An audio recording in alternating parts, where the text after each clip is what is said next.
नमस्कार, Girish Bilore official podcast channel में आपका हार्दिक अभिनंदन है। आज का विषय है बेलगाम होते यूट्यूबर्स पर सुप्रीम कोर्ट का प्रहार। नमस्कार साथियों, बने रहिए इस चैनल पर और सब्सक्राइब जरूर कर लीजिए क्योंकि हम रेड क्रॉस सोसाइटी के लिए इस चैनल को समर्पित करते हैं।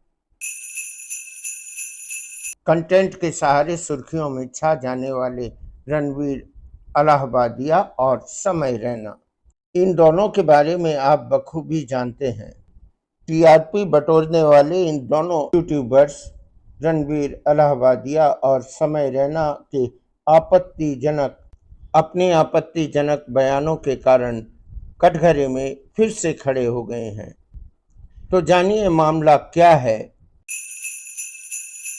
आपको याद होगा 18 फरवरी 2025 को सुप्रीम कोर्ट ने एक ऐसा फैसला सुनाया था जिसमें यूट्यूबर्स रणवीर अलाहाबादिया और समय रैना को विवादास्पद बयानों के लिए फटकारा था।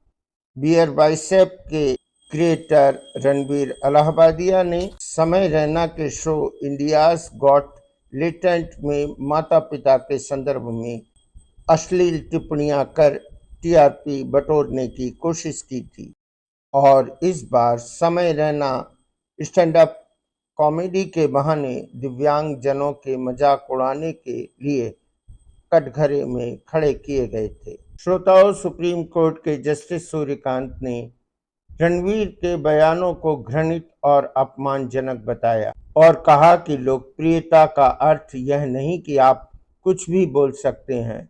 समय रैना को भी चेतावनी दी गई कि हास्य के नाम पर दूसरों की भावनाओं को ठेस पहुंचाना कतई स्वीकार्य नहीं है।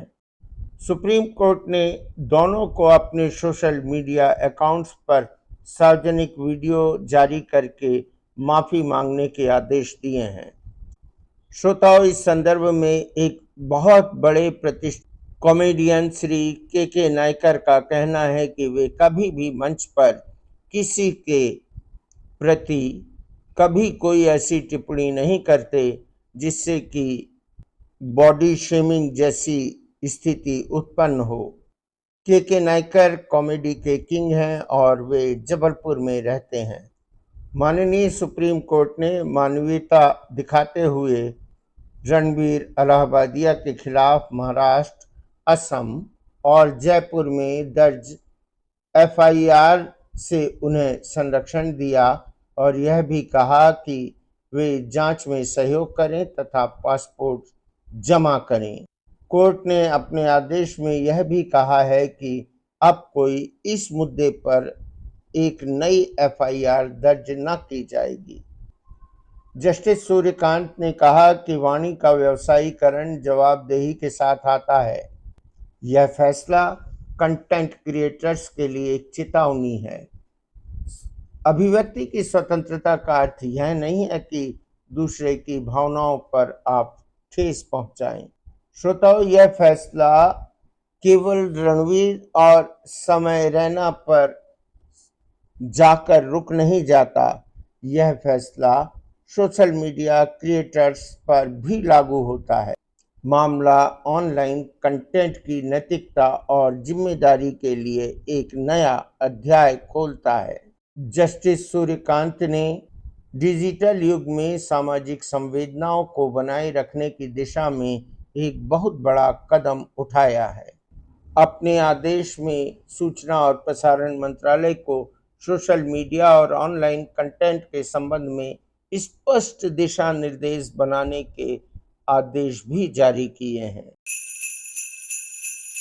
मेरा इस मुद्दे पर सुझाव है कि सरकार इस बात का विशेष रूप से ध्यान रखे कि किसी भी व्यक्ति के प्रति रंग भेद, उसके शारीरिक आकृति के आधार पर उसे अपमानित न होना पड़े।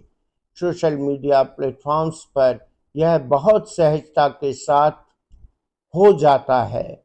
कंटेंट क्रिएटर्स अपनी पॉपुलैरिटी और वॉच टाइम बढ़ाने के लिए इस तरह के बिंदुओं पर विशेष रूप से कंटेंट बनाते हैं। सरकार को मीडिया मॉनिटरिंग सेल जैसे इंस्टीट्यूशन इस्टेब्लिश करना चाहिए तथा ऐसे कंटेंट क्रिएटर्स के खिलाफ कार्रवाई करनी चाहिए। दिव्यांगजन अधिकार संरक्षण अधिनियम 2016 में स्पष्ट रूप से अपमानित करने वाले किसी भी प्रकार के वाचिक, मानसिक हिंसा के प्रति सरकार ने वैधानिक प्रावधान पूर्व से ही सुनिश्चित करा रखे हैं, लेकिन इनका भौतिक रूप से इम्प्लीमेंटेशन नहीं हो पा रहा है, जो चिंता का विषय है। आपने यह विचारोत्तेजक पॉडकास्ट सुना। आप क्या महसूस करते हैं और आपकी राय क्या है, कृपया कमेंट बॉक्स में लिखकर ज़रूर बताएं। हम आपके प्रति कृतज्ञता व्यक्त करते हैं कि आपने हमारा पॉडकास्ट गंभीरता से सुना। मानसिक चिंतन भी कीजिए।